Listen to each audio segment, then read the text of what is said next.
Mon nom est Patrick Gendreau, je suis chef sciences des données, calcul haute performance à l'Institut de recherche d'Hydro-Québec. Je suis gestionnaire d'une équipe de 25 chercheurs en intelligence artificielle, recherche opérationnelle, calcul haute performance et cybersécurité. L'essentiel présentement, comme la majorité des gens le savent, on est au plein cœur d'une transition énergétique. Cette transition énergétique-là amène des menaces, des opportunités et beaucoup de ces opportunités-là seront mises en place grâce à la transition numérique. Et qui dit transition numérique dit nécessairement intelligence artificielle. L'intelligence artificielle, tout comme la recherche opérationnelle d'ailleurs, est une vieille science, mais qui a connu un essor assez incroyable depuis une dizaine d'années avec l'arrivée des GPU, la capacité à stocker des données massives, etc. Ça se bouscule beaucoup dans l'entreprise à savoir quels sont les principaux gisements de valeur.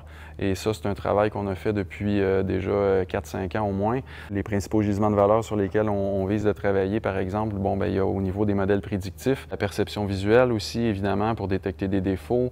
Par exemple, faire du pronostic sur de l'équipement. La cybersécurité, qui est un enjeu très important, c'est une menace, mais utiliser l'IA pour protéger nos infrastructures critiques, c'est une opportunité qu'on a grâce à l'intelligence artificielle. Un des points très importants qu'on a à attaquer à l'Institut de recherche, c'est la robustesse des systèmes d'IA qu'on doit développer. Donc, on ne veut pas que ce soit des boîtes noires qui font un peu n'importe quoi, n'importe comment. La majorité du temps, on veut que ce soit robuste. On vise 100% de robustesse finalement, un peu comme dans le domaine de l'aviation. Donc on vise, c'est des systèmes critiques. On ne peut pas se permettre d'avoir un taux de défaillance de 1%, c'est beaucoup trop.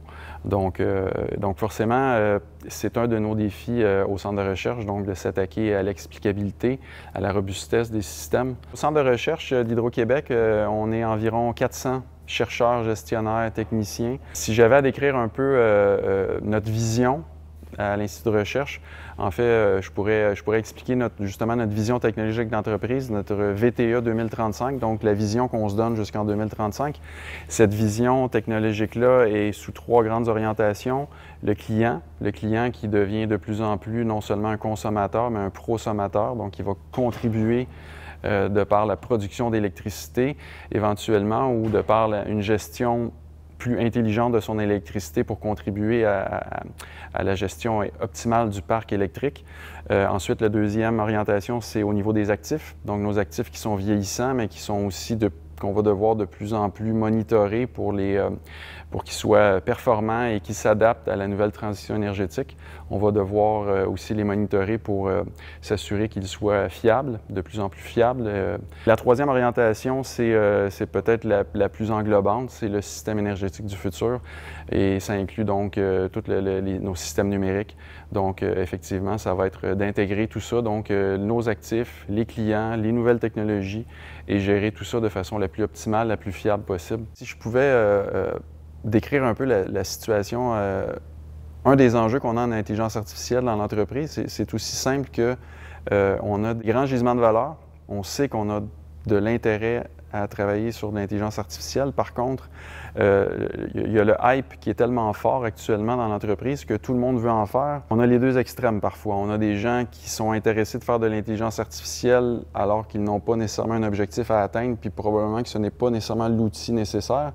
Et en contrepartie, on a des gens qui ont une expertise de pointe développée dans certains domaines et qui ne sont pas intéressés à utiliser l'intelligence artificielle alors qu'ils le devraient. Notre réseau électrique actuel est très unidirectionnel, donc on a nos grands centres de production qui sont au nord de la province et nos centres de consommation qui sont au sud de la province.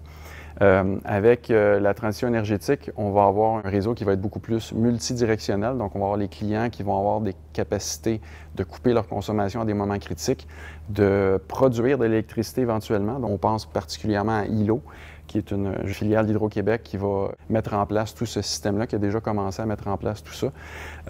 Ensuite, il y a Evlo, qui produit des batteries, justement, qui vont nous aider à stocker de l'électricité à des moments très importants sur le réseau.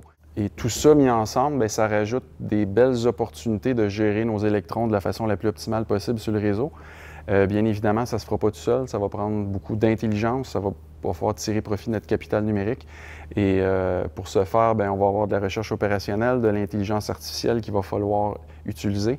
Et ça va être un mix de plusieurs techniques qui vont nous permettre de tirer profit de cette transition numérique-là.